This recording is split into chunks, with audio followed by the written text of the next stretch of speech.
जय श्री कृष्ण। वसुदेवसुतं देवं कंसचाणूरमर्दनं देवकी परमानंदम कृष्णं वंदे जगद्गुरु।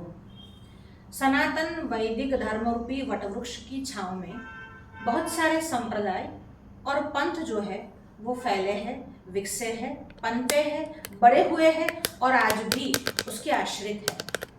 सनातन वैदिक धर्म एक स्रोत है, एक स्रोत ऐसा है कि जिससे सभी को जीवंतता प्राप्त हुई है। आज भारत में बहुत सारे संप्रदाय हैं, बहुत सारे लोग अलग अलग संप्रदायों में जाते हैं, पर कहीं ना कहीं सबका जो मूल है वह वैदिक सनातन धर्म है। आज हमारे साथ श्री किशोर जी शास्त्री उपस्थित है, आपका स्वागत है। हम आज ऐसे कुछ विषय को लेकर आए हैं, उपस्थित हुए हैं कि स्वामीनारायण संप्रदाय जो है, जो भारत में करीबन 100-150 वर्षों से बहुत पनपा है, तो उनके जो अनुगामी हैं, उनको जो जानने वाले हैं, मानने वाले हैं, साधु संत या आचार्य कहे जाने वाले लोग हैं, उनके द्वारा बहुत सारे निवेदन, बहुत सारी बातें, बहुत सारे लेख या फिर पुस्तक या प्रवचन ऐसे आए हैं, प्रस्तुत किए गए हैं, जिससे सनातन धर्म में मानने वाले की जो आस्था है, उसकी जो धार्मिक श्रद्धा है, वो कहीं ना कहीं आहत हुई है। देवी देवताओं पर भी कई बार प्रहार हुए हैं, टिप्पणियां की गई हैं। कई बार ऐसा भी हुआ है कि कुछ शास्त्रों को लेकर उनके ऐसे निवेदन आए हैं कि यह ना माना जाए कि ये इसमें ये है कि प्रक्षिप्त है, जो भी उसमें बात आई है। सो बहुत सारी ऐसी बातें आई है जो भ्रांति को फैलाने वाली है। तो आज आप हमारे साथ उपस्थित है, हम आपके साथ कुछ संवाद करना चाहेंगे इस विषय में, और आप हमारे इस जो भ्रांतियां जो फैली हुई है उस पर कुछ प्रकाश डालें।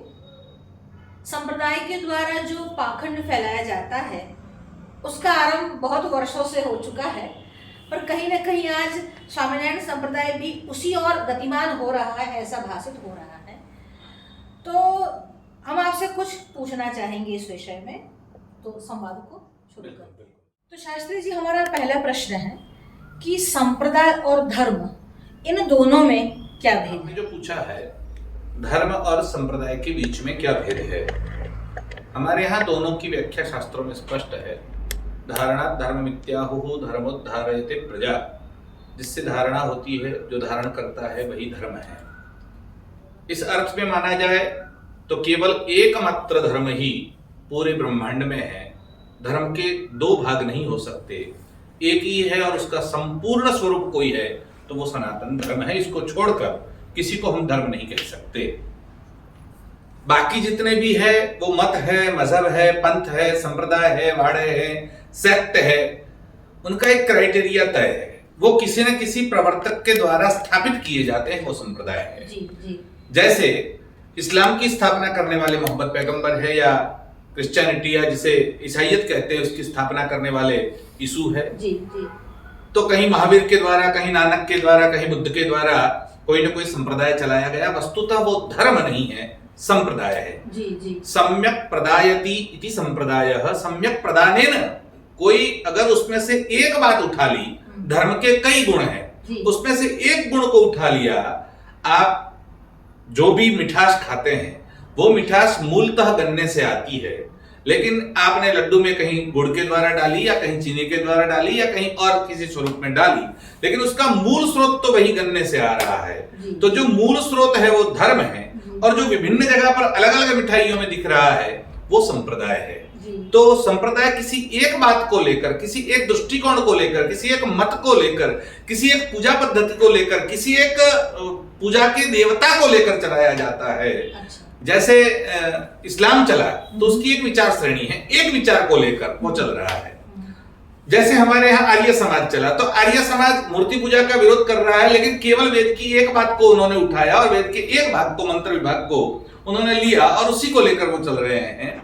वैसे ही जैसे स्वामीनारायण संप्रदाय है, तो स्वामीनारायण ने जो शिक्षा पत्र दी है उसको ही अपना क्राइटेरिया बनाकर, बायलॉज बनाकर उसके मुताबिक चलता है, इसलिए उनका क्राइटेरिया तय है। धर्म व्यापक आकाश है और संप्रदाय उसमें बनाया हुआ एक मकान, एक वाड़ा, एक घर है। यानी धर्म, संप्रदाय वो धर्म का एक भाग है, एक हिस्सा है, वो संपूर्ण धर्म नहीं है। यानी महाकाश और घटाकाश। एक महाकाश है, घटाकाश है। जब घटाकाश का भेद निकल जाता है तब वो महाकाशी हो जाता है। लेकिन उतनी अक्ल संप्रदाय वालों को आए तब, जब तक नहीं आती तब वो अपने आप को परिचिन नहीं मानते, वो उसी में सीमित रहते, उस दायरे में ही घूमते रहते हैं।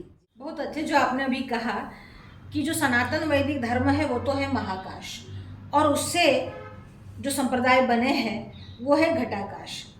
तो लोग जो बोलते हैं कि स्वामीनारायण धर्म में ऐसा है, हमारा स्वामीनारायण धर्म, तो हम आपसे जानना चाहेंगे कि स्वामीनारायण धर्म है कि संप्रदाय? बहुत ही सुंदर चर्चा छेड़ी है आपने कि स्वामीनारायण धर्म है या संप्रदाय है। पहले तो स्वामीनारायण संप्रदाय के लोगों को ही धन्यवाद ज्ञापित करना चाहिए कि उन्होंने अपने आप को संप्रदाय कहा है, कभी भी धर्म नहीं कहा है। एक ही कोर्ट पिटीशन में उन्होंने कहा कि हमको सनातन धर्म से अलग पहचान दी जाए, हम हिंदू धर्म का भाग नहीं है। इस एक घटना को छोड़ दिया जाए तो बाकी कहीं कभी उन्होंने अपने आप को धर्म के रूप में ख्यापित नहीं किया, सदैव अपने आप को संप्रदाय कहते रहे हैं। मतलब अपने आप को संप्रदाय ही वो लिखते हैं, संप्रदाय ही लिखते हैं, संप्रदाय कहते हैं, संप्रदाय मानते हैं जी। और उनके जितने आचार्य हुए उन्होंने भी यही कहा है। हमारे पास शिक्षापत्री जो उनका एकमात्र सहजानंद स्वामी कृत ग्रंथ है, अच्छा। जो स्वामीनारायण संप्रदाय के प्रवर्तक या स्थापक माने जाते हैं और उनके द्वारा ये लिखित ग्रंथ है। और 2036 यानी संवत 2036 ईस्वी सन के हिसाब से 1979 में इसका प्रकाशन हुआ है और मुंबई से प्रकाशन हुआ है और मुंबई से सारिका प्रिंटर्स से इसका प्रकाशन किया गया है। 1882 संवत में नरेंद्र प्रसाद जी करके आचार्य थे वड़ताल गादी के, और उनके कहने पर वहां से एक लिखित में प्रस्ताव पारित करके इसको छापने की अनुमति दी गई है। मतलब उनका स्वयं का प्रकाशित ये ग्रंथ है और इस ग्रंथ के श्लोक नंबर 100 और 121 दोनों में उन्होंने स्पष्टतया स्वामीनारायण संप्रदाय किसको मानता है इस बात की स्पष्टता की है। क्योंकि हमारे यहाँ श्री मध्व आदि 4 संप्रदाय है, सौनक आदि आप सब जानते, सनत वगैरह, हाँ, रुद्र और सनत। तो उसमें भी हमारे यहाँ जो मत है विशेष करके वेदांत को लेकर, तो हम अद्वैत मत जो है उसमें 4 भाग करते हैं कि केवल अद्वैत है, शुद्धाद्वैत है, विशिष्टाद्वैत है, और फिर मध्व का द्वैताद्वैत की बात हम करते हैं।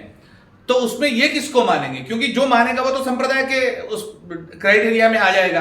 तो उन्होंने श्लोक नंबर 100 में इस बात को स्पष्ट किया, शारीरकाणाम भगवद गीता याश्च अपगम्यताम रामानुजाचार्य कृतम भाष्यम आध्यात्मिकम मम।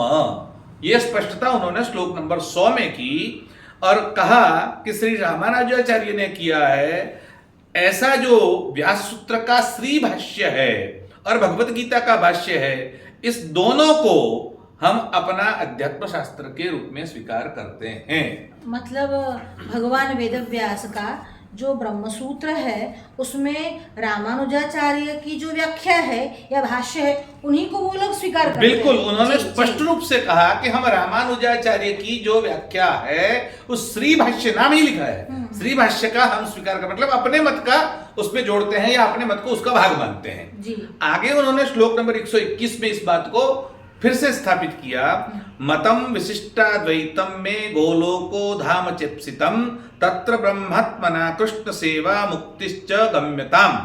मतलब उनका मत भी विशिष्टाद्वैत को ही माना है। उन्होंने कहा कि हम विशिष्टाद्वैत मत के हैं, इसलिए हमारा मत कोई है तो विशिष्टाद्वैत है। अर्थात क्या हुआ, हम संप्रदाय हैं। कौन सा, रामानुज का संप्रदाय है, कौन सा श्री संप्रदाय है, कौन सा विशिष्टाद्वैत मत के संप्रदाय का है। तो उन्होंने स्वयं ही अपनी घोषणा खुद ही स्वामी सहजानंद जी ने ही कर दी है। और जब वो कहते हैं कि हम श्री भाष्य के अनुयायी हैं और विशिष्टाद्वैत के मत के अनुयायी हैं, तब जाकर अब स्वामीनारायण संप्रदाय का अलग से ब्रह्म सूत्र के ऊपर भाष्य प्रकाशित करना, करवाना या उसकी चेष्टा करना, ये बिल्कुल अपराध है। और अपने ही खुद के जो प्रवर्तक है, ये सहजानंद जी का अपराध स्वामीनारायण संप्रदाय के लोग कर रहे हैं, ऐसा मानना चाहिए। मतलब ये तो एक प्रकार से गुरुद्रोह हो जाएगा। गुरुद्रोह है, संप्रदाय के स्थापक का द्रोह है। जिनको वो भगवान कहते हैं उनका द्रोह है, न केवल गुरु का। उनके लिए तो वो भगवान है, इसलिए वो तो स्वामीनारायण भगवान ऐसा शब्द का प्रयोग करते हैं, तो उनके लिए तो वो भगवान का द्रोह है, ऐसा मानना चाहिए। वो केवल गुरुद्रोह नहीं, उनके भगवान का भी द्रोह कर रहे हैं कि स्वयं को श्री भाष्य से अलग करके नया भाष्य हम लिख रहे हैं, ऐसा जब स्थापित करते हैं। इसका मतलब क्या हुआ कि तुमने अपने गुरु की ही श्लोक नंबर 100 और 121 जो एकमात्र ग्रंथ है उनका ही खंडन कर दिया। स्वामीनारायण संप्रदाय के लोगों के द्वारा अभी कोई भद्रेश स्वामी करके उनके एक स्वामी हैं जिन्होंने खुद को जैसे ही शंकराचार्य ने भाष्य किया, रामानुजाचार्य ने किया है, मध्वाचार्य ने किया है, उसी प्रकार से हमने भाष्य किया है, ऐसा दिखाने का प्रयास करके एक नया भाष्य ब्रह्मसूत्र का प्रकाशित किया गया है। वस्तुतः जब हम कहते हैं कि शिक्षापत्री में स्वयं सहजानंद जी इस बात का स्वीकार करते हैं श्लोक नंबर 100 और 121 में कि हम श्री भाष्य को मान्य कर रहे हैं या हम उसके अनुयायी हैं, हम विशिष्टाद्वैत को मानने वाले हैं, हम रामानुजाचार्य को जो भाष्य रामानुजाचार्य ने किया उस संप्रदाय के हम लोग हैं, तब जाकर के एक नया भाष्य स्थापित करना या नया भाष्य प्रख्यापित करना ये अपने गुरु का द्रोह है। ये स्वयं ही जिनको वो भगवान मानते हैं उनका ही उनके द्वारा खंडन हो रहा है। जब आपके स्वामीनारायण संप्रदाय के स्थापक सहजानंद जी कहते हैं कि हम श्री भाष्य और रामानुजाचार्य के अनुयायी या प्रवर्तक हैं, विशिष्टाद्वैत को मानने वाले हैं, तब आप नया भाष्य स्थापित करके नई दृष्टि की बात करके अपने गुरु या अपने भगवान का खंडन कर रहे हैं। ये स्पष्ट रूप से गुरुद्रोह या सहजानंद द्रोह या स्वामीनारायण द्रोह है। यानी स्वामीनारायण को मानते हैं पर स्वामीनारायण का नहीं मानते। हाँ, स्वामीनारायण को मानते हैं, स्वामीनारायण की नहीं सुनते। जैसा आपने अभी कहा कि उन्होंने श्री रामानुजाचार्य के श्री भाष्य को प्रामाणिक ग्रंथ माना है, अपना आधारभूत ग्रंथ माना है, तो ऐसे कोई अन्य ग्रंथ का उल्लेख शिक्षापत्री में सहजानंद स्वामी द्वारा किया गया है कि उन सनातन वैदिक धर्म के ग्रंथों को भी वो सत्शास्त्र या प्रामाणिक मानते हो? ऐसा कोई लिस्ट, ऐसी कोई बात उन्होंने वहां पर दी है? एक बात तो हमने स्पष्ट कर ली कि स्वामीनारायण धर्म नहीं संप्रदाय है, इसलिए वो सनातन धर्म का ही एक हिस्सा है। अब कई लोगों ने दूसरा भी सवाल उठाया, लेकिन उसकी चर्चा अभी हम नहीं कर रहे हैं। अब दूसरी बात, उसमें उन्होंने श्री भाष्य को माना, अर्थात रामानुजाचार्य के अनुयायी हैं, अर्थात पार्ट ऑफ सनातन धर्म, वो भी क्लियर हो गया। अब तीसरी बात जो आपने पूछी है कि उन्होंने कौन से धर्म ग्रंथों को अपने अंदर स्वीकार किया है और कौन से धर्मों मतलब कौन से ग्रंथों को मानने की बात की है, जी। तो उसकी सूची, उसकी तालिका या उसका लिस्ट उन्होंने शिक्षापत्री में ही सहजानंद स्वामी ने स्वयं ने श्लोक नंबर 93, 94 और 95 में ये स्पष्ट कर दी है कि हम इन 8 ग्रंथों को मान्य ग्रंथ के रूप में स्वीकार करेंगे अपने संप्रदाय में। अच्छा। वो 8 ग्रंथ कौन से, उसकी तालिका भी इसमें स्पष्ट रूप से है, हम आपको श्लोक भी इसमें दे देंगे। तो उन्होंने कहा कि वेदाश्च व्यास सूत्राणि श्रीमद् भागवता विदम पुराणम भारते तु विष्णुर्नाम सहस्रकम तथा श्री भगवद गीता नीतिश्च विदुरोदिता श्री वासुदेव माहात्म्यम स्कंदा वैष्णव खंडनम धर्मशास्त्रांतर्गता च याज्ञवल्क्य ऋषि स्मृति एतान्य अष्टममिष्टानि सत्शास्त्राणि भवन्ति ही।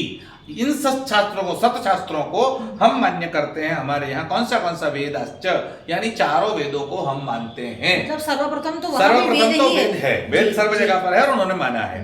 व्यास सूत्राणी अर्थात ब्रह्म सूत्र को मानते हैं। अब श्री भाष्य की बात तो उसमें आई गई। श्रीमद् भागवताभिधम, भागवत जी को मानते हैं। पुराणम भारते तो, और महाभारत में से कौन सी चीज को स्वीकार करेंगे, तो विष्णु नाम सहस्रकम, विष्णु नाम सहस्त्र, श्रीमद् भगवद गीता और नीतिश्च विदुरोदिता, और विदुर नीति का हम स्वीकार करते हैं। श्री वासुदेव महात्म्यम कहां से, स्कंद पुराण से, स्कंद पुराण से वासुदेव महात्म्य को हम स्वीकार करेंगे।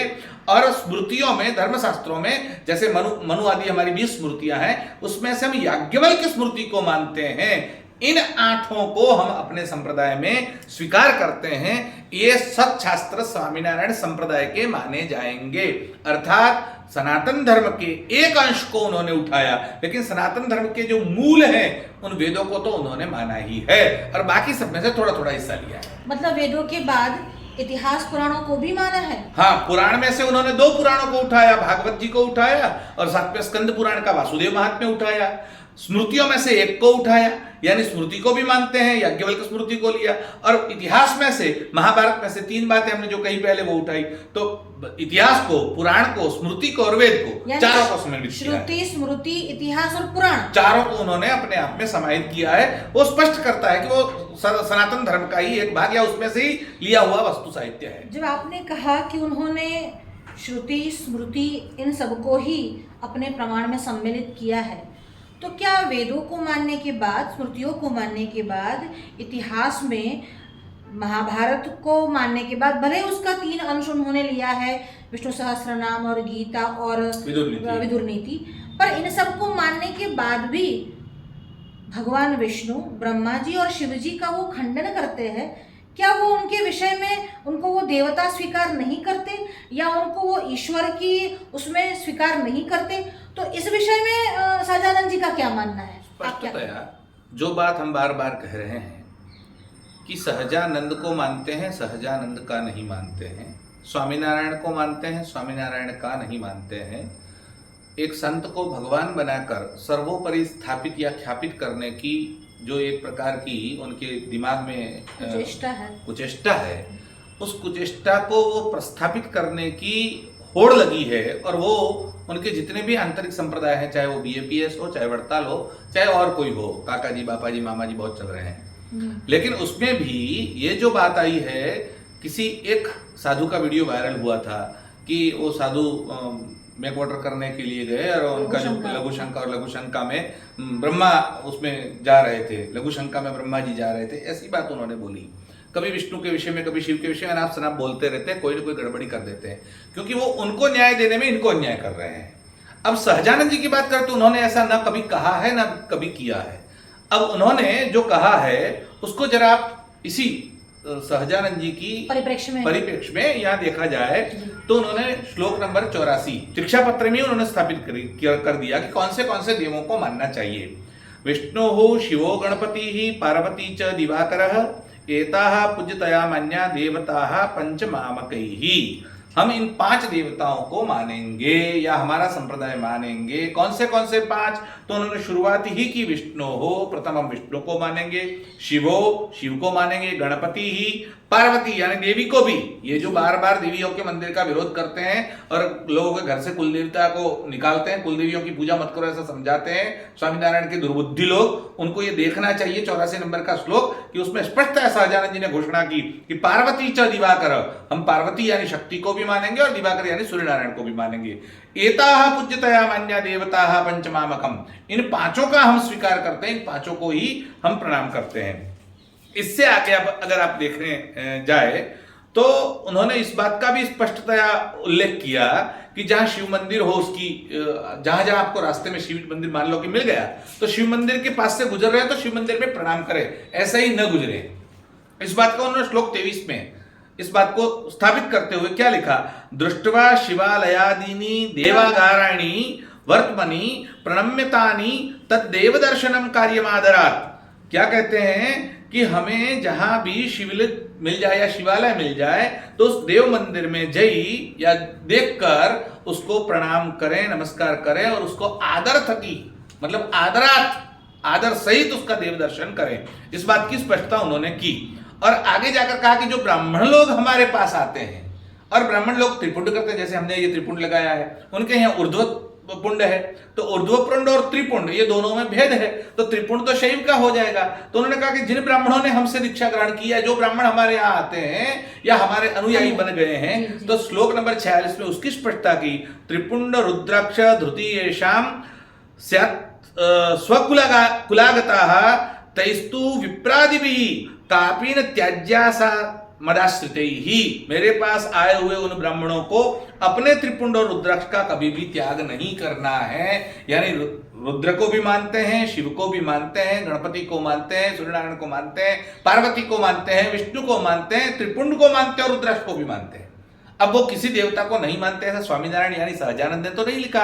अब इन दुर्बुद्धियों को कौन समझाए कि सहजानंद ने क्या कहा है और तुम क्या कर रहे हो। इसलिए देवताओं का अपराध जो ये लोग कर रहे हैं वो वस्तुतः सहजानंद का ही अपराध कर रहे हैं। तो आपका कहना है कि वो पंचदेवों को मानते हैं और पंचदेव में भी जो हमने माना है, मतलब जो सनातन वैदिक धर्म में माना है कि रवि विनायक चंडी विष्णु देवो महेश्वर, उन्हीं को उसी क्रम में मानते हैं। तो बार बार ब्रह्मा जी के विषय में, विष्णु भगवान के विषय में, शिव जी के विषय में प्रलाप का क्या कारण हो सकता है? कई एक संत ने तो ऐसा बयान दिया कि ब्रह्मा विष्णु और महेश जो है वो स्वामीनारायण यानी सहजानंद जी के मैनेजर हैं। कई और भी प्रलाप करते हैं, भगवान वेदव्यास को भी उनके सामने हाथ जोड़कर खड़ा कर देते हैं और हनुमान जी के विषय में भी उनका प्रलाप है। तो इस विषय को आप कैसे देखते? स्पष्टतया सहजानंद स्वामी ने कहा कि शिव पूजन, विष्णु पूजन, गणेश पूजन, पार्वती पूजन, दिवाकर पूजन करना है। अब ये लोग क्या कर रहे हैं कि शिव जी तो ब्राह्मण के रूप में आए, 2 महीना सहजानंद जी के पास रहे और सहजानंद जी की सेवा की, उनकी पाद सेवा की। हनुमान जी आए, उनके सामने हाथ जोड़कर खड़े रहे और कहा मेरे लायक सेवा बताएं। यानी ब्रह्मा विष्णु शिव सब इनके मैनेजर हैं और वही एक सर्वोपरि है और बाकी सब तो उनके आगे मतलब रेंगते कीड़े की तरह सारे देवता उनके आगे पीछे घूमते हैं। ऐसा जो प्रसारित करने की कुचेष्टा ये दुर्बुद्धि कर रहे हैं, उनको पहले सहजानंद जी को पढ़ना चाहिए कि उन्होंने क्या कहा है। जो शिव पूजन की बात कर रहे हैं, शिवालय में जाने की बात कर रहे हैं, उन्हीं के सामने आप ये कह रहे हो कि शिव जी तो उनके सामने हाथ जोड़कर खड़े हैं और शिव जी सेवा करने के लिए 2 महीना पार्वती सहित वहां पर आए और उनकी सेवा की। ये गलत बुद्धि है।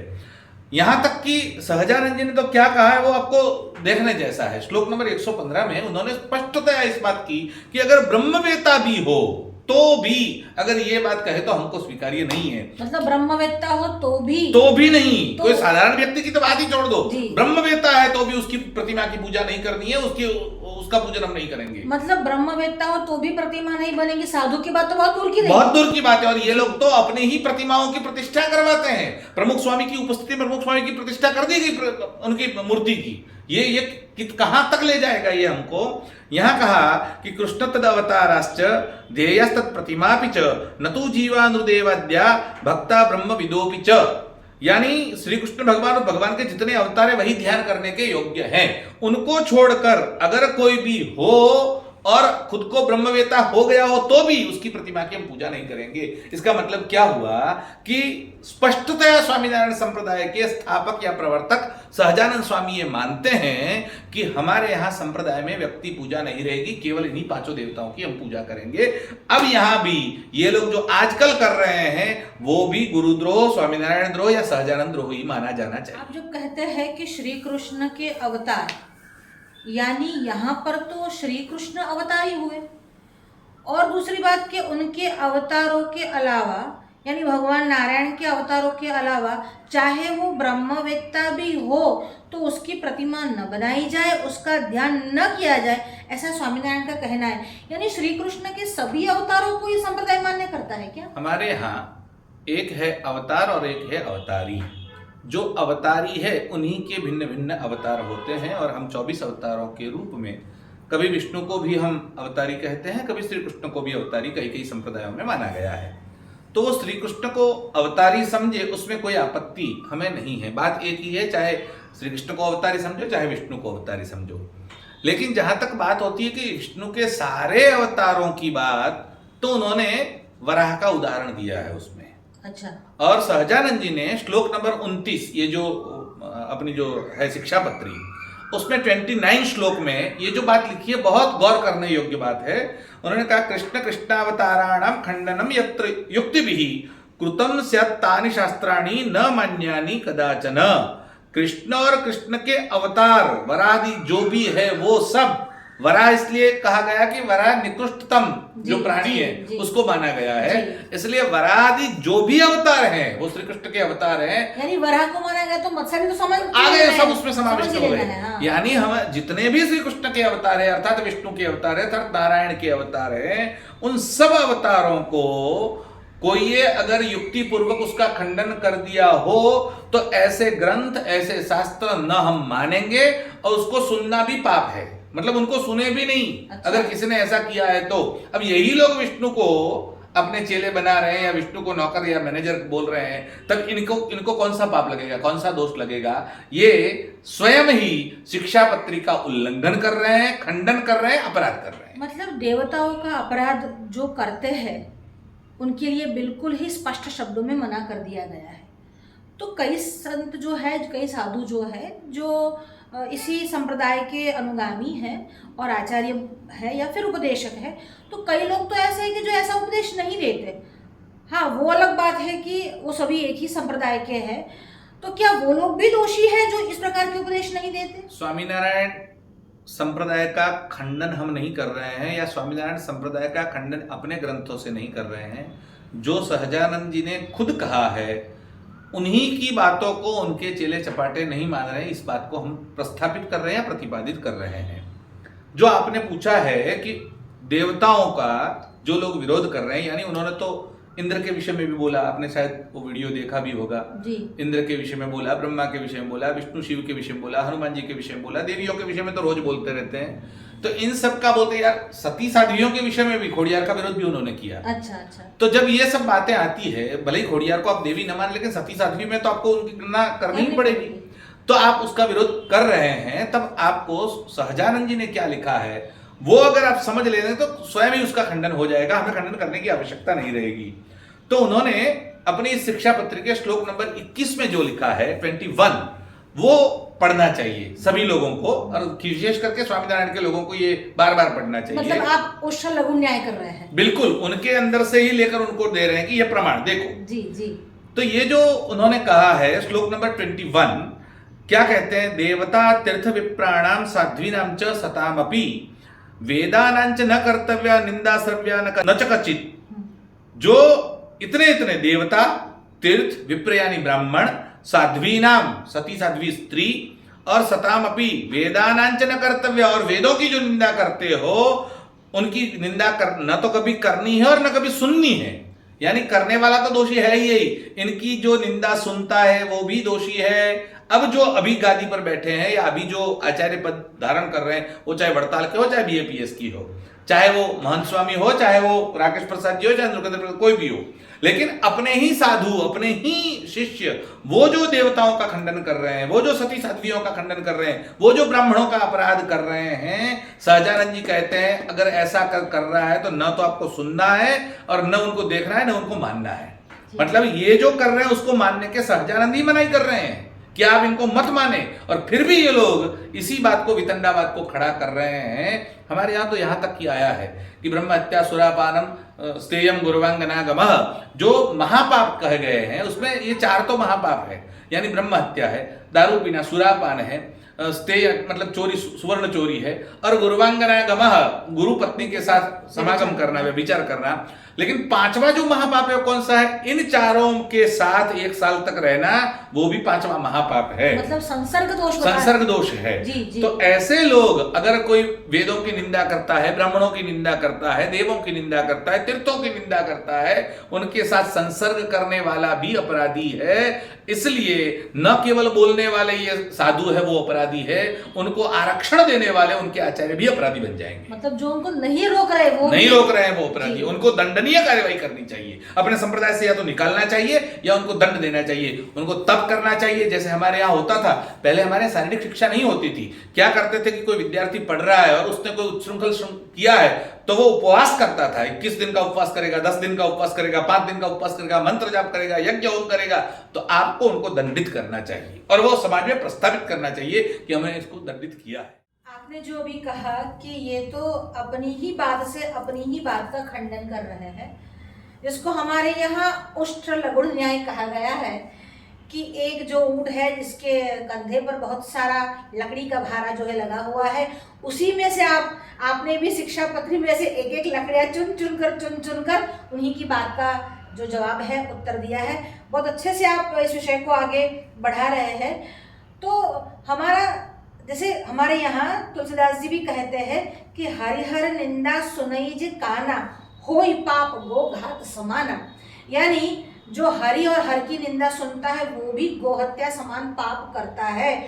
तो जो इन दूसरे अपने ही संप्रदाय के दूसरे आचार्य या साधुओं से जो ये वितंडावाद सुनते हैं, क्या उनका पाप भी वैसा ही है?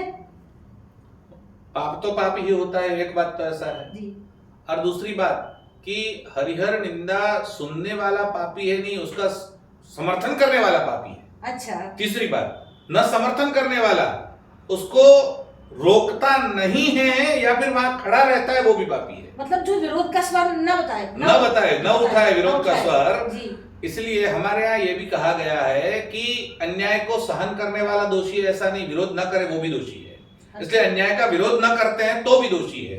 तो जब भगवान की निंदा हो रही है, जब तीर्थों की निंदा हो रही है, जब अवतारों की निंदा हो रही है, जब शिव ब्रह्मा के हनुमान की निंदा हो रही है और आप लोग सुन रहे हैं तो वो भी दोषी हैं। इसलिए सनातनी जितने भी साधु है, संत है, आचार्य है, विद्वान है, उनको भी इसका विरोध करना चाहिए। चाहे वो शंकराचार्य हो, रामानुजाचार्य हो, वल्लभाचार्य हो, निम्बार्काचार्य हो, मध्वाचार्य हो, जितने भी आचार्य पीठ हैं। और हमें तो आनंद है कि हमारे द्वारका के शंकराचार्य जी ने इसके विरोध में पूरी सभा बुलाई और उन्होंने इसका खंडन किया और बहुत शुद्ध तरीके से खंडन किया और चैलेंज दिया कि पूरा स्कंद पुराण यहाँ पर पढ़ा है, तुम निकालो इसमें से स्वामीनारायण शब्द निकाल के दिखा दो। तो नहीं कर पाए कोई।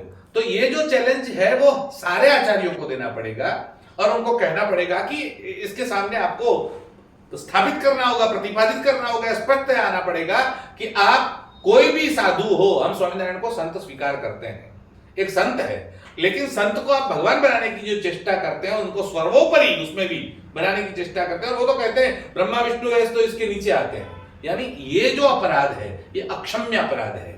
इसलिए इस बात को स्थापित किया जाए, चाहे कोर्ट के द्वारा, चाहे आचार्यों के द्वारा, या फिर इनका निग्रह किया जाए कि कहीं भी किसी भी सभा में स्वामीनारायण के किसी साधु को हम घुसने नहीं देंगे और न उनकी सभा में हम जाएंगे। ये हमारे द्वारका के शंकराचार्य ने घोषित किया, न वो जाते हैं और न उनको अपने यहाँ आने देते हैं।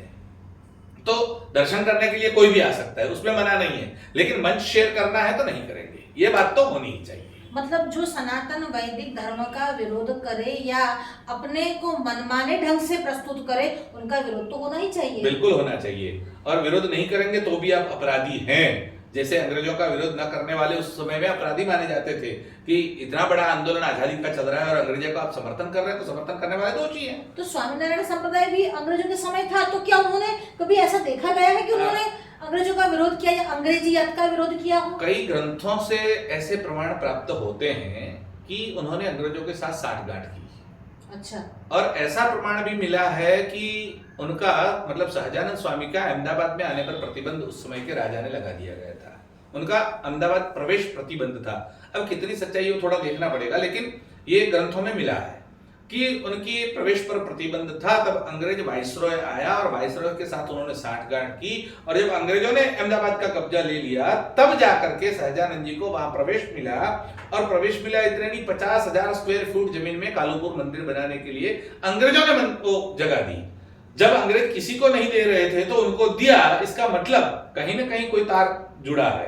और 50,000 लोगों की भीड़ इकट्ठी उस समय में, अंग्रेजों के समय में करवा कर वो कालूपुर मंदिर का उन्होंने शिलान्यास किया। तो ये सब बातें हैं।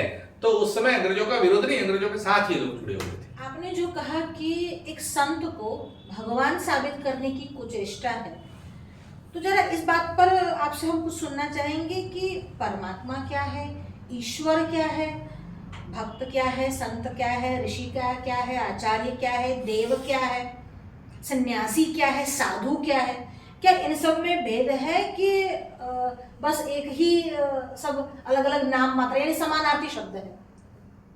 जब साईं बाबा का विषय छिड़ गया था जी, तब इन सब की व्याख्याएं स्पष्टतया समाज में प्रसारित करने का काम आपने और हमने सबने मिलकर किया ही था।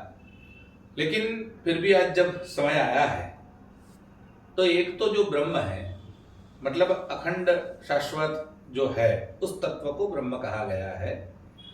और जो ब्रह्म अपनी माया का आश्रय लेकर सगुण साकार रूप धारण करता है, तब जाकर उसे हम ईश्वर कहते हैं।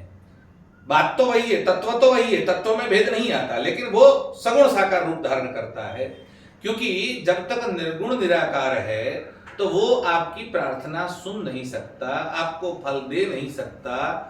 वो आपकी प्रार्थना कब सुनेगा, आपका भोग कब स्वीकार करेगा, आपकी पूजा कब स्वीकार करेगा?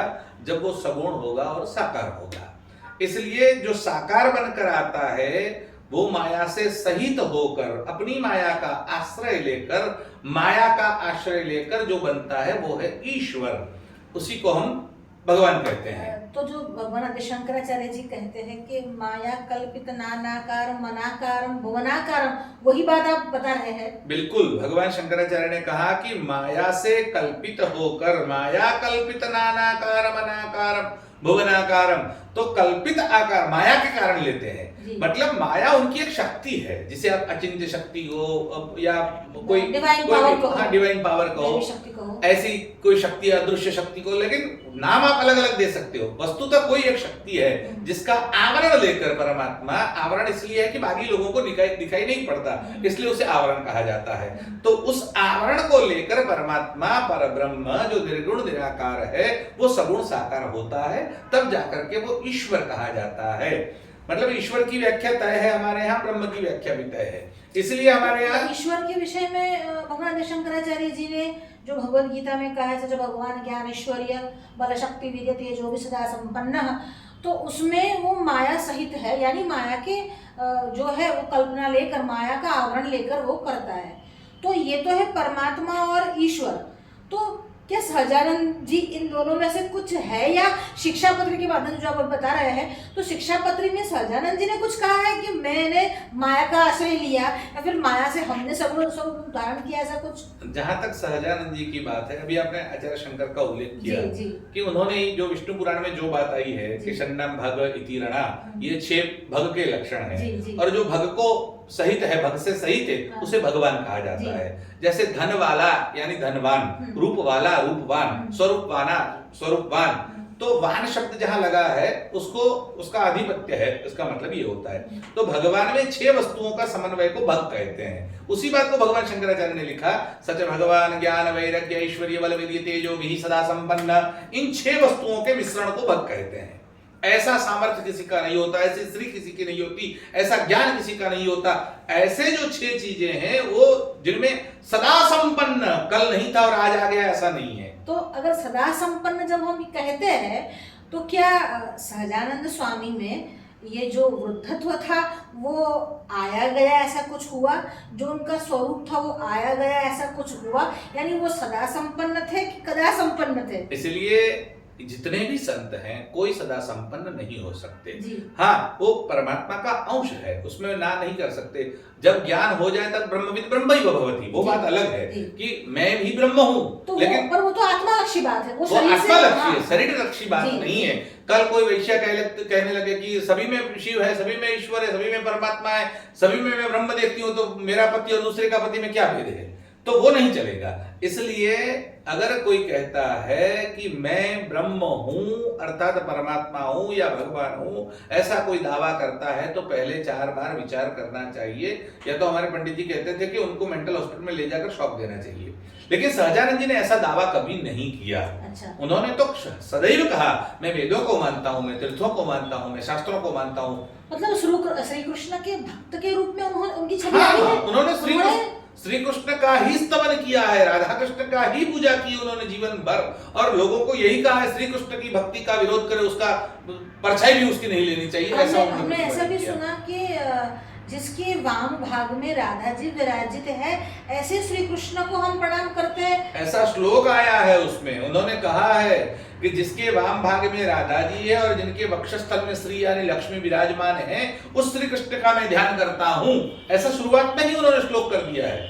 मतलब जो मंगलाचरण है, मंगलाचरण में ही वो बात आ गई है। तो उन्होंने स्पष्टतया इस बात को क्रियान्वित, मतलब अपने जो जितने भी भक्त थे उस वक्त में, उनके सामने ही उन्होंने ये बात बोली कि मैं मेरे से नहीं जोड़ रहा हूं, मैं तुमको श्री कृष्ण से जोड़ रहा हूं। यानी परम तत्व से जोड़ रहा हूं।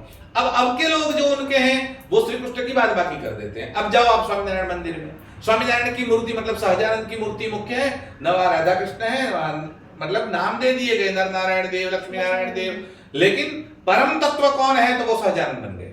तो परम तत्व सहजानंद को बनाकर बाकी सब देवताओं को हटाकर ये लोग अपराध की श्रेणी में घुस गए। यानी न तो वो परमात्मा है और न तो वो ईश्वर है, तो आगे देव क्या है, संत क्या है, भक्त क्या है?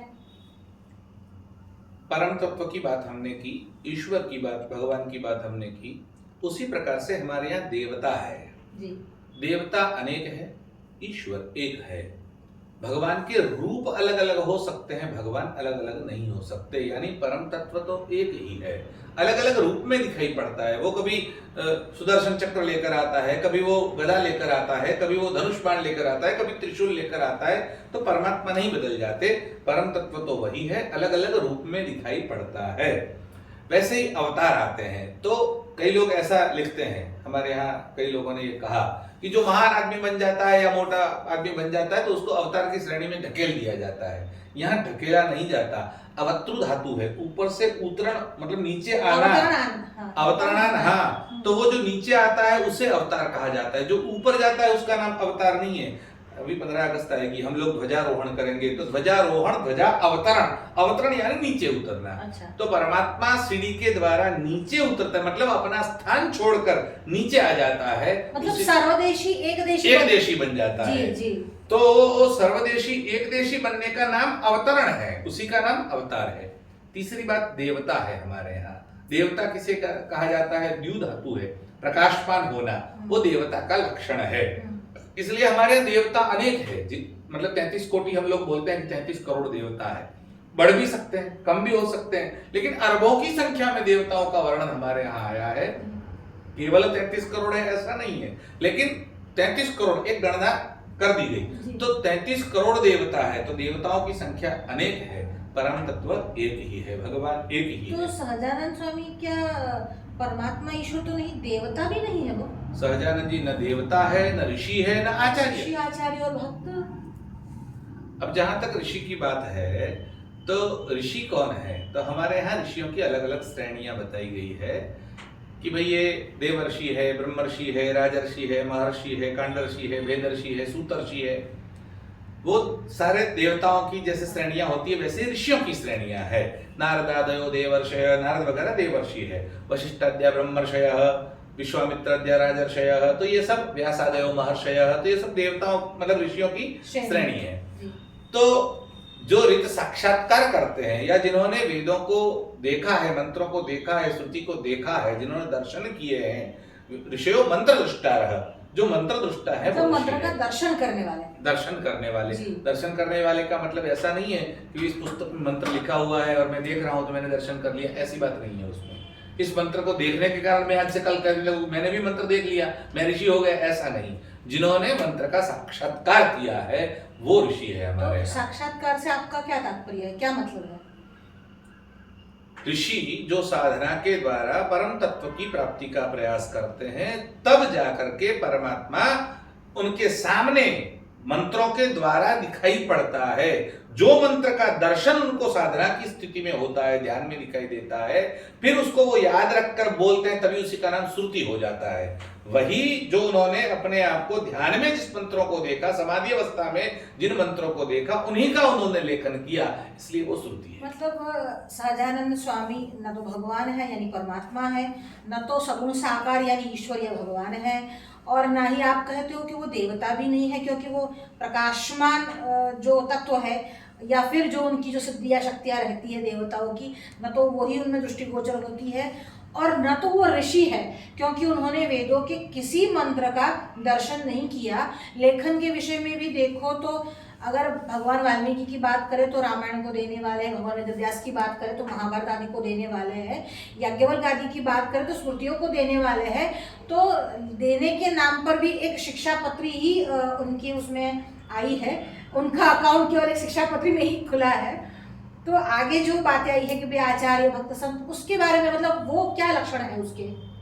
इनके द्वारा स्वामीनारायण संप्रदाय के द्वारा सहजानंद जी को परम तत्व बनाने का एक षड्यंत्र चल रहा है। उसके अंतर्गत उन्होंने एक कथा, मनगढ़ंत वार्ता, जो किसी पुराण में, किसी वेद में, किसी उपनिषद में, किसी स्मृति ग्रंथों में या इतिहास ग्रंथों में उल्लेखित नहीं है। अच्छा। उन्होंने एक कथा गढ़ दी और कथा में ये कहा कि नरनारायण देव अर्थात बद्रीनारायण जी, जो बद्रीनारायण देव है, वहां दो मूर्तियां हैं, नर और नारायण, दो पर्वत भी है, नर पर्वत नारायण पर्वत। तो नर नारायण तपस्या कर रहे थे, नर नारायण का प्रवचन चल रहा था, सारे ऋषि बैठे हुए थे। उस वक्त दुर्वासा आए और दुर्वासा का किसी ने सम्मान नहीं किया, स्वागत नहीं किया, उनकी उपेक्षा हुई और ऋषि दुर्वासा ने शाप दे दिया, तुम सब पृथ्वी पर जाओ और अवतार धारण करो। और दुर्वासा के शाप से वो सहजानंद बनकर आ गए। ये मनगढ़ंत कथा, जिसका कपोल कल्पित, केवल कोरी कल्पना, न किसी पुराण में ये कथा नहीं आई है और इसको मनगढ़ंत रूप से गठित कर दिया गया। फिर नारायण देव वहां जाने के लिए उद्यत हुए, अब वो वहां बैठे थे, फिर वहां शतानंद नाम का एक ब्राह्मण आया और शतानंद ब्राह्मण ने नरनारायण देव की उपासना की। नरनारायण देव ने उनको, नारायण ने कहा कि क्या चाहिए? बोले मुझे आपका सानिध्य चाहिए, मुझे आपके सानिध्य में रखो। उन्होंने कहा कि पृथ्वी पर मैंने अवतार धारण किया है और सहजानंद नाम से मैं विचरण कर रहा हूं, तुम यहां से गुजरात में जाओ और मेरे साथ रहोगे वहां पर, और तुम मेरा जो जीवन चरित्र है वो लिखोगे। ऐसा करके उनको वहां भेज दिया और शतानंद यहाँ आ गया। अब ये जो बात बिल्कुल कपोल कल्पित बातें हैं, और उनको यहाँ भेज दिया और वो शतानंद उनके साथ रहने लगे, और फिर बाद में सत्संगी जीवन नाम की पुस्तक शतानंद के नाम से प्रकाशित कर दी गई। न ऐसा कोई व्यक्ति था और न ही उनके साथ ऐसी कोई घटना हुई, इसलिए मतलब वो ऐतिहासिक पात्र नहीं है। नहीं, कोई ऐतिहासिक पात्र नहीं, और न किसी कहीं पर उल्लेख, उनके ग्रंथों में उन्होंने जो वार्ताएं घटित की उसके अलावा कहीं भी इसका उल्लेख नहीं है। हमारे अवतार होते हैं तो ऋषि घोषणा करते हैं, देवताओं की ऋषि घोषणा करते हैं, इसलिए जैसे कल की अवतार हुआ नहीं है, होने वाला है, लेकिन घोषणा कौन करता है? पहले से भगवान करते हैं। हाँ। तो वेद व्यास घोषणा करते हैं। जैसे आचार्य शंकर का प्रादुर्भाव होने से पहले भविष्य पुराण में उल्लेख आया। तो ऐसा कोई पुराणों में सहजानंद स्वामी के विषय में कोई एक भी पुराण में कहीं भी, न पुराण, पूरे साहित्य में सनातन धर्म के कहीं भी सहजानंद नाम का उल्लेख नहीं है, सिवाय कि वो साहित्य जो उनके वहां से प्रकाशित हुआ हो। बिल्कुल, उनके यहाँ तो वो करे, वो उसको हम हमारे साहित्य नहीं कहेंगे। वो सनातन धर्म का साहित्य ऐसा नहीं मान सकते, वो सांप्रदायिक साहित्य है। मतलब सांप्रदायिक जड़ लोग होते हैं, वो अपने आप को फॉलो करते हैं। आप कुछ भी मानो, अपने गुरु को लोग भगवान मानते हैं, वो बात अलग है। तो अपने गुरु को आप भगवान माने, वो अलग बात हो गई, लेकिन हर एक के लिए उसको भगवान, मेरा बाप है, पूरी दुनिया का बाप कैसे हो जाएगा? वो आप नहीं कर सकते, ये अपराध है। श्रीमद् भागवत के 7वें स्कंध में एक श्लोक है, विधर्म परधर्मश्च आभास उपमा छल अधर्म शाखा पंचेमा धर्मज्ञ अधर्मवत् त्यजे।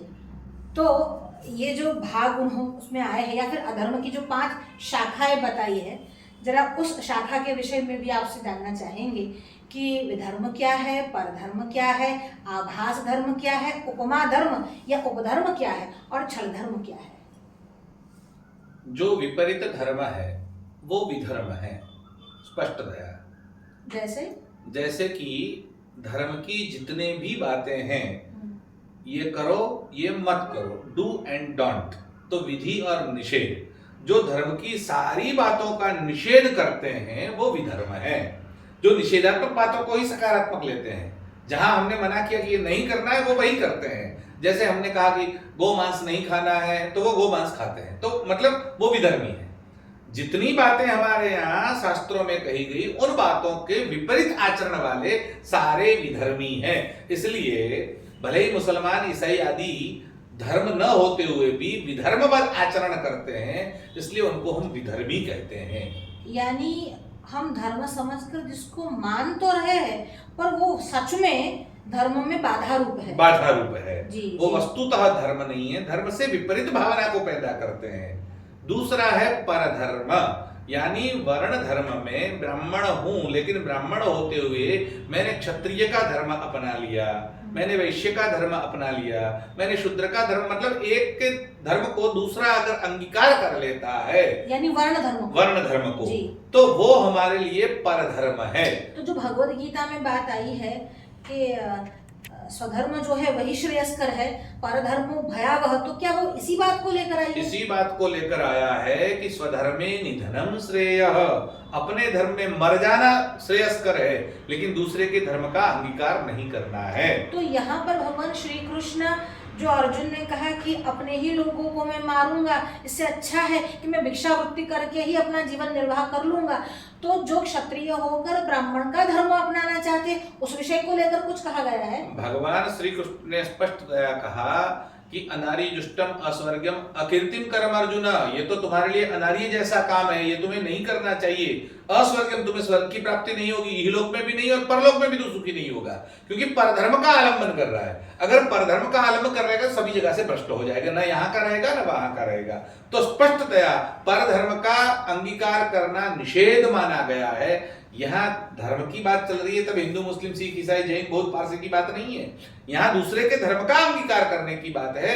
तो मूलतः तुम्हारा स्वभाव नहीं है, लेकिन उस स्वभाव को तुमने धारण कर लिया, मतलब तुम्हारे वर्ण से अतिरिक्त है, विपरीत आचरण, विपरीत आचरण करना, उसी का नाम परधर्म है। तो अब आभास धर्म किसको कहेंगे? जैसे ही वर्ण की बात चली है वैसे हमारे यहाँ आश्रम की भी बात आई है।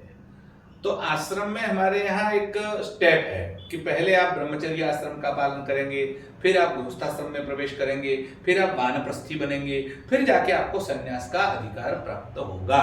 हाँ, अति उत्कट अगर आपकी ज्ञान इच्छा प्रबल हो गई और वैराग्य आ गया तो आप संन्यास ग्रहण करें, वो अलग बात है, वो उसमें अपवाद है, वो नियम नहीं है। नियम क्या है? पहले ब्रह्मचर्य आश्रम का पालन करते हुए हम शिक्षा को मतलब स्टेप बाय स्टेप आपको ऊपर जाना, स्टेप बाय स्टेप जाना है।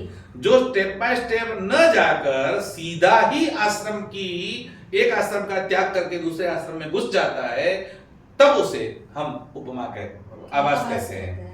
तो ये मतलब अपने आश्रम से विपरीत धर्म का पालन। हाँ, आश्रम से विपरीत धर्म का पालन ये नहीं होना चाहिए। हमारे यहाँ वर्णाश्रम धर्म ऐसा एक ही शब्द है, वर्ण और आश्रम के धर्म को मानना है। वर्ण और आश्रम तो वर्ण से नहीं मानता वो परधर्म है, आश्रम से नहीं मानता वो यानी वर्णाश्रम धर्म, बार बार इसको कहा जाता है कि वर्णाश्रम धर्म ही सनातन धर्म का मूल है। तो ये दोनों जो अधर्म की दो शाखाएं बताई है वो वर्णाश्रम धर्म के अपराध या विपरीत आचरण से ही।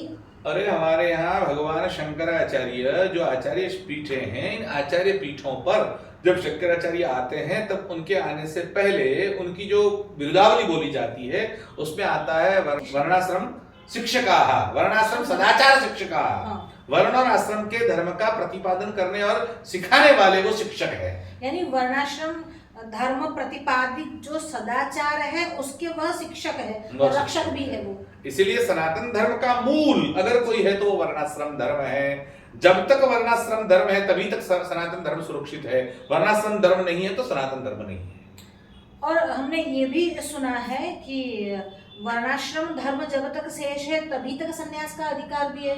बिल्कुल, पांचों चीजें उसमें आई है। कलौ जो है हमारे यहाँ कलिवर्ज प्रकरण पूरा चला है, उसमें 5 चीजों का मना किया है। अश्वालंबम, गवालंबम, संन्यासम, फलपैतृकम, देवराज्य सुतोत्पत्ति, कलौ पंच विवर्जित।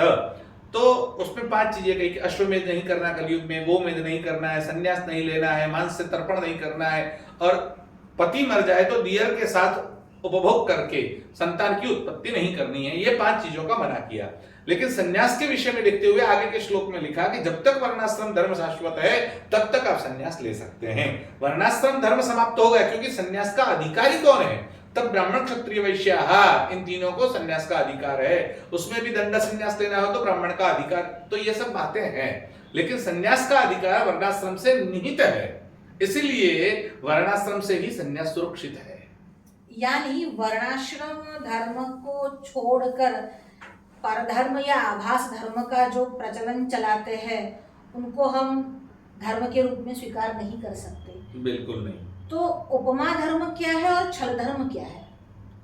छल धर्म तो स्पष्टतया नाम से ही पता चल जाता है, क्योंकि छल शब्द का प्रयोग हम करते हैं। छल कपट है। हाँ, छल कपट ऐसा शब्द का प्रयोग करते ही हैं। तो जहां छल होता है, जो है उसका दूसरा अर्थ निकालकर, जो है वो मुख्य अर्थ को नहीं लेते, उसका दूसरा अर्थ निकालकर जो छल किया जाता है उसे ही हम छल धर्म कहते हैं। नहीं है वैसा अर्थ प्रस्थापित करना। स्वामी नारायण भगवान नहीं है लेकिन स्वामी नारायण भगवान है ऐसा स्थापित करना, ये छल धर्म है। मतलब अगर कोई प्रक्षेपण भी करता है तो वो छल धर्म, वो छल धर्म है। अच्छा, और जैसे आगे पीछे के रेफरेंस और कॉन्टेक्स्ट को कट करके केवल बीच की बात बता देना, जैसे आर्य समाज ने बार बार किया है, अलग अलग प्रकरणों में किया है, तो उसको भी आप छल धर्म ही कहेंगे। आर्य समाज ने किया है, गायत्री परिवार ने किया है, ब्रह्मा कुमारी ने किया है, और कई सारी संस्थाएं हैं जो ये कर रही है, आज भी चालू है। वो न आगे का न पीछे का, उनको जो मतलब मुझे ये स्वादिष्ट लगता है तो मैं उसमें से वो उठा लूंगा। आर्य समाज ने कहा कि पूरी गीता है 700 श्लोक की है, लेकिन वो 17 श्लोक ही हमको गीता से मंजूर है, बाकी सब प्रक्षेपण। जैसे उन्होंने वेदों में भी कहा कि हमको मंत्र भाग है, बाकी का वेद है ही वेद नहीं मानते। तो ऐसा जो मुझे रुचि है और मेरे काम का है, शब्द के साथ जो उन्होंने किया, हाँ मेरी चीज है वो ले लेना है, और कड़वा कड़वा थू जो मुझे नहीं पसंद है वो नहीं चाहिए, हाँ। वो है ही नहीं उसका बात। ये करना छल धर्म है, ये हमारे साथ छल है। इट्स काइंड ऑफ अर्धकुकुट्टी न्याय। बिल्कुल अर्धकुकुट्टी न्याय है।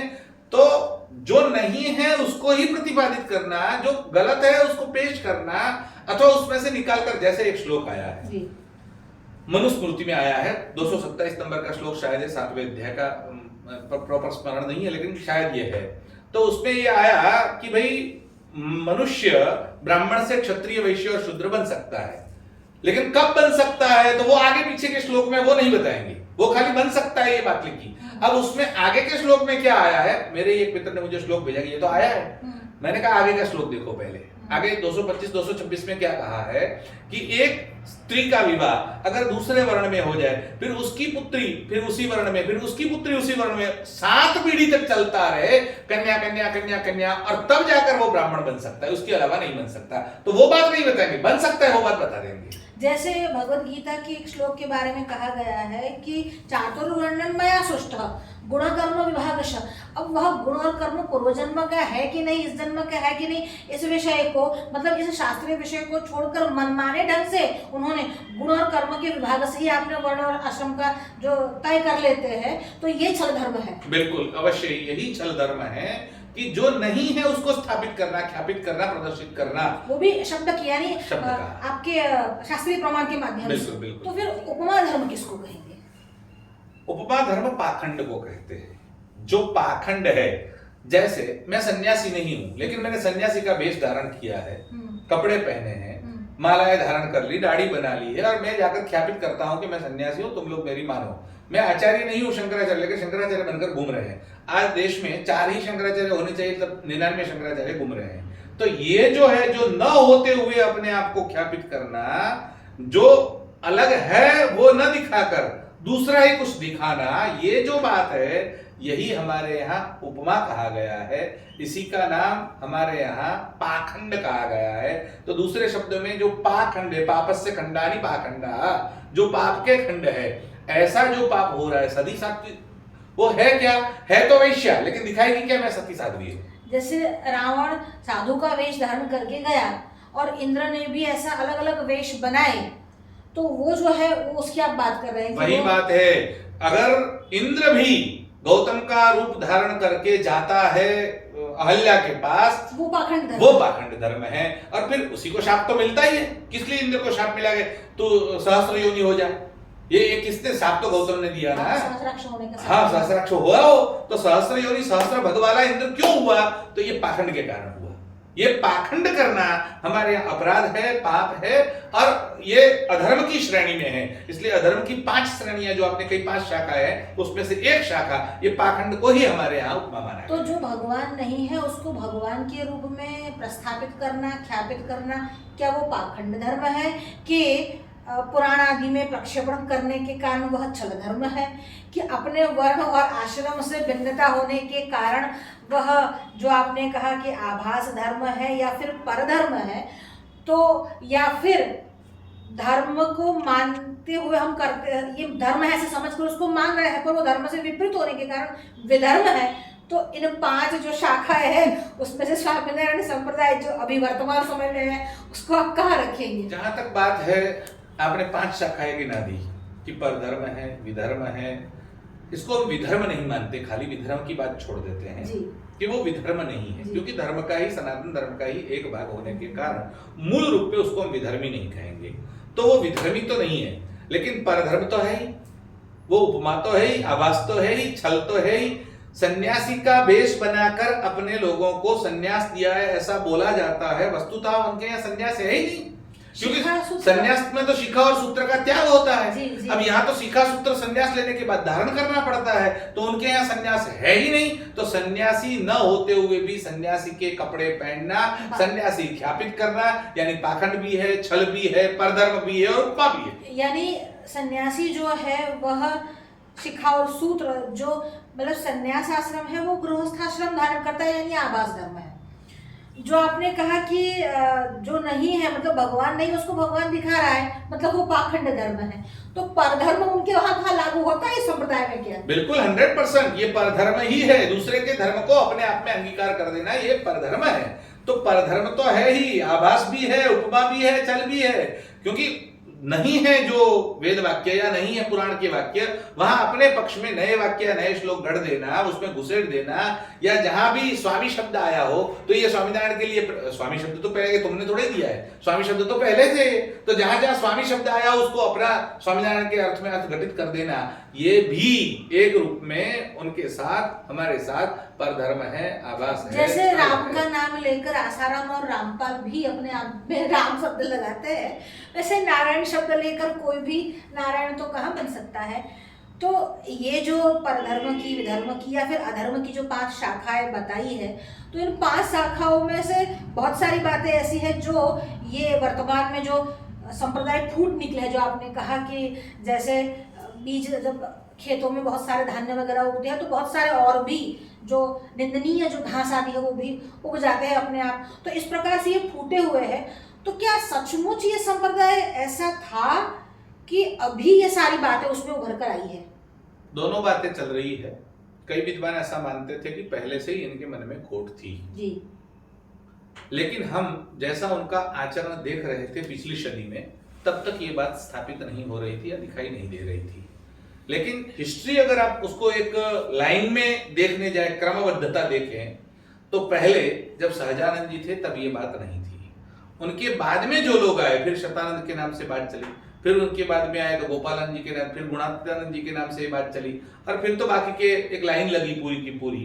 अब जो भी आए उसको प्रकट ब्रह्म स्वरूप कह देना, ये हमारे प्रकट ब्रह्म स्वरूप है, ये हमारे प्रकट मतलब कोई अप्रकट है ही नहीं, अप्रकट नहीं है, सब प्रकट ब्रह्म स्वरूप हो गए। तो ये प्रकट ब्रह्म स्वरूप, ये कहते हैं ये पूरा विश्व का संचालन तो यहाँ से हो रहा है। ये जो बात है क्या है, यहाँ से हो रहा है मतलब क्या? हाँ, अगर ब्रह्म तत्व की बात करो तो ब्रह्म तत्व तुम्हारे में है, तो फिर तो वैसा भी कहेगा कि यहाँ से हो रहा है संचालन, उसमें क्या दिक्कत है? अगर तुम ये कहते हो कि आत्म तत्व की बात कर रहे हो और तुम्हारे अंदर से हो रहा है, तो अगर आत्म तत्व सभी में है तो वही आत्म तत्व भैंसे में भी, जैसा आपने कहा, और स्वान में भी है, तब तो फिर अगर A = B, B = C, तो A = C, तब तो भैंसा भी आपका ब्रह्म हो जाएगा और भैंसा भी आपका स्वामीनारायण हो जाएगा। हाँ, फिर तो कोई फर्क ही नहीं रहेगा। तो ऐसा मतलब जो है, आप क्रमबद्धता देखें तो धीरे धीरे धीरे धीरे उन्होंने नई पुस्तकों का निर्माण किया, उसमें ये बात घुसेड़ते गए। ये यहाँ तक घुसेड़ी गई कि हमारी जो पूरी उत्पत्ति की क्रिया है भागवत आदि पुराणों में, जो उत्पत्ति का क्रम बताया कि यहाँ से उत्पत्ति हुई, फिर महातत्व निर्माण हुआ, इसके बाद पंचेंद्रिय, ये वगैरह वगैरह जो पूरा क्रम है, तो ये जो पंच तत्व का, पंचेंद्रिय का, दशेंद्रिय का जो पूरा क्रम है, वो क्रम को इन्होंने कहां से शुरू किया? तो जो ब्रह्म है उसकी जगह पर स्वामीनारायण को स्थापित किया। सहजानंद स्वामी ही ब्रह्म है, उसके बाद ब्रह्मा विष्णु महेश है, उसके बाद ये सारी सृष्टि का निर्माण है। फिर ब्रह्मा से कैसे मनवादी हुए, या उनके यहाँ 10 जो मानस पुत्र, मतलब परम तत्व के स्थान पर उन्होंने स्वामीनारायण सहजानंद का फोटो चिपका दिया। हाँ, तो अब किसी का भी फोटो चिपका सकते हैं क्या इस विषय में? इसमें कोई प्रमाण तो चाहिए कि नहीं? उनके पास प्रमाण कुछ नहीं है। उनको जो स्वप्न आया और स्वप्न में उनको दिखा, मुझे स्वप्न में कहा गया कि हनुमान जी सेवा कर रहे थे, मुझे स्वप्न आया कि शिव जी आए और सेवा करने लगे, तो मुझे भी स्वप्न आ सकता है कि स्वामीनारायण आए थे और यहाँ पंडित जी की सेवा कर रहे थे। तो स्वप्न तो किसी को भी आ सकता है। तो ये अपने स्वप्नों के गपगोले ये पूरे के पूरे चला रहे हैं। गुजराती में हमारे એવું કહે છે ગપગોળા, તો આ ગોપાળાનંદ સ્વામીના ગપગોળા એવું જ કહેવું પડે તમારે। अच्छा, ये एक प्रकारना गपगोळा ચાલી રહ્યા છે। सही बात है। मतलब ये जो पाखंड धर्म की आप बात करते हैं कि ये सब पाखंड धर्म है, तो भागवत जी के महात्म्य में जो ये श्लोक आया है कि पाखंड निरता संतः विरक्ता सा परिग्रह, तो इस श्लोक पर या इस भागवत जी के इस श्लोक के चरण पर कुछ कहेंगे आप?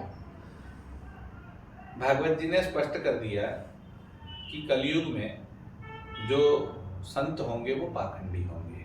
उन्होंने तो एक भविष्यवाणी की है।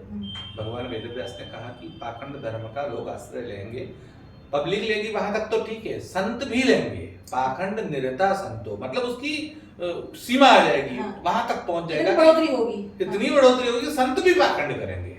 और वो स्थापित अगर किसी ने इस युग में किया है तो वो स्वामीनारायण संप्रदाय ने कर दिया कि संत भी पाखंडी होंगे। उनके ऊपर राज्य सत्ता का आश्रय ऐसा है, या राज्य सत्ता उनके साथ ऐसी घुली मिली हुई है कि वो जेल में नहीं जा रहे हैं अभी तक। अब पाप ज्यादा प्रकट होगा तो जेल में भी जाना पड़ेगा, लेकिन उनका एक विधानसभा में विधायक बन गया, उनके बड़े बड़े नेताओं से बहुत सारे उनके संबंध ऐसे हैं, और ऐसे इतने पैसे बना लिए हैं कि हर किसी को खरीदने की क्षमता रखते हैं। तो पैसों का और राजसत्ता का जो मेल जोल है, यानी मनी और पावर गेम पूरा ये गेम, और ये गेम स्वामीनारायण संप्रदाय के द्वारा पूरे विश्व में खेला जा रहा है। और आजकल आप शायद आपने पढ़ा हो कहीं, तो अखबारों में ये बात आई कि स्वामीनारायण संप्रदाय ने यूएसए में अमुक चर्च का मंदिर बना दिया, कनाडा में चर्च का मंदिर बना दिया। चर्च का मंदिर नहीं बनाया, वहाँ कई ऐसे पुराने चर्च जो बंद पड़े हैं, जिसकी मालिक के थे वो जैसे एक खंडहर घर है, हाँ। और आपने उस घर को ले लिया, अब वहां पर आप अपनी फैक्ट्री डाल दी। अब ऐसे ही उन्होंने ये खरीद कर लिया, और ये पहले इस्कॉन वाले करते थे। अच्छा। इस्कॉन वालों ने यही किया, हर जगह इस्कॉन मंदिर हमने बनाया। अब इस्कॉन मंदिर बनाया नहीं, वहां से खरीद करके बनाया, उनको बेचना था, तुमने ले लिया। अब उन्होंने नया बनाया, वहां से चले गए, तो वहां कोई था नहीं, तो वो पड़ा था खंडर, तो वो खंडर तुमने ले लिया। क्या उनके यहाँ तो मूर्ति तो होती नहीं, उसमें भगवान तो होता नहीं, तो वो तुमने खरीद करके वहां पर मंदिर बनाया, और यहाँ से ले जाकर मजदूरों का शोषण करके ये मंदिर खड़े कर दिए, और फिर नाम दे दिया। जैसे ही वहां दुबई में गए, और दुबई में हमने शेखों के विस्तार में, मुसलमानों के विस्तार में हमने मंदिर खड़ा कर दिया। और हमने ये भी सुना है कि जहाँ गोहत्या होती हो और जहाँ पर विधर्मी लोग हैं, वहां जाकर मंदिर बनाना भी धर्म के विरुद्ध है। वैसे तो हमारे यहाँ विदेश यात्रा ही वर्जित है, जी। विशेष करके जो विद्वान और सन्यासी लोग हैं, ब्राह्मणों के लिए भी विदेश यात्रा वर्जित है, कि जहाँ पर वर्णाश्रम धर्म का पालन नहीं होता है, उस देश में नहीं जाना है। अब जहाँ जाना ही मना है, तो मंदिर बनाने की तो या बात ही फिर नहीं है। तो ये वस्तुतः ये मंदिर है। इसको मंदिर नहीं कहते, ये एग्जीबिशन है। जैसे ब्रह्मा कुमारी वालों ने एग्जीबिशन बनाया था, जैसे म्यूजियम्स बनते हैं। म्यूजियम्स हाँ, बनते जी, हैं, जी। ये एक प्रकार के म्यूजियम है। जी। आप देखो अक्षरधाम क्या है, अक्षरधाम में आपको मंदिर का भाव नहीं आएगा। जी। आप प्रदर्शन बहुत सुंदर बनाया है उन्होंने, इतना सुंदर बढ़िया प्रदर्शन है, करोड़ों रुपयों का, अरबों रुपयों का खर्च किया है। पूरी भारतीय संस्कृति पुरानी कैसी थी, और अंत में वहां ले जाएंगे पूरा दिखाकर, बताकर, भास्कराचार्य थे, वो ये थे, गणित के जानकार थे, भूगोल के, खगोल के, इन सब की प्रतिमाएं लगाकर, इतना भारत विशाल था, और अंत में वहां तक ले जाएंगे। इन सबको पैदा करने वाले स्वामीनारायण थे, तो मतलब अंत में जाकर वहां उनको मिला देना है, ये काम ये लोग कर रहे हैं। यानी जो अब्राह्मणिक कल्ट है, जैसे इन सब में रहता है इस्लाम में कि अल्लाह ही है सर्वोपरि, फिर बाकी सब उसके वो है, बंदे हैं। जैसे इनमें बस जो है गॉड ही सब कुछ है, यानी हमारे यहाँ भी परब्रह्म परमात्मा को मानकर फिर देवताओं की सत्ता को माना है, पर हमने श्री कृष्ण को परब्रह्म परमात्मा माना है। तो यहाँ पर भी उन्होंने सबको दिखाकर फिर बाकी करने वाले वो है। मतलब देखने पर ये लगता है कि आपको अपने ही धर्म के और ले चलते हैं, पर जाना उनको वहां है। कहते हैं एक पुस्तक में डॉक्टर कौशिक चौधरी, शायद आपने नाम सुना हो, तो कौशिक चौधरी ने एक पुस्तक लिखी, कौन स्वामी कौन नारायण। उनमें उन्होंने ऐतिहासिक प्रमाणों के साथ इस बात को लिखा है कि जब स्वामीनारायण मतलब सहजानंद ने ये बात कही कि हम 5 देवताओं की पूजा करेंगे, हम वेदों को मानेंगे, सब, तो उनका प्रवेश बनता है। फिर अंग्रेजों ने उनके साथ साठगांठ की, और अंग्रेजों ने कहा कि तुम एकेश्वरवाद स्थापित करो तो ही हम तुमको मंजूरी देंगे। और फिर उन्होंने कहा कि एक ही सर्वोपरि है, और वो है सहजानंद, यानी स्वामीनारायण है, उसके अलावा कोई सर्वोपरि नहीं है। ये बात स्थापित करी, और जब ये स्थापित की गई, तो जैसे ही भूतकाल में गॉड ही सर्वोपरि है, बाकी कोई नहीं है, तो सारे देवताओं को एक तरफ घसीट कर गॉड को बीच में रख दो, यानी सब गॉड के नीचे आ गए, सब ईसाई हो गए। उसी प्रकार जिस दिन इनको परिवर्तन करना है, तो स्वामीनारायण की जगह पर गॉड को रख दो, यानी पूरा का पूरा Swaminarayan is equal to God, Swaminarayan is equal to Allah. बस ये करने की कोशिश हो रही है। ऐसा उसमें कौन स्वामी कौन नारायण पुस्तक में उन्होंने लिखा है, दर्शाया गया है। अब कितना है, क्या नहीं है, क्या नहीं, वो मीमांसा का विषय है। मतलब ये उनका एक इन्वेस्टमेंट है, हाँ, कि धीरे धीरे धीरे उनसे ब्याज लेते चलेंगे, और एक दिन ऐसा आएगा कि वो सारा कैप्चर कर लेंगे। इसीलिए ये पाखंड है, तो पाखंड निरता संतो विरक्ता सपरिग्रह, इसीलिए लागू होता है। ये पाखंड है, और पाखंड इनके द्वारा प्रतिपादित हो रहे, पनप रहा है।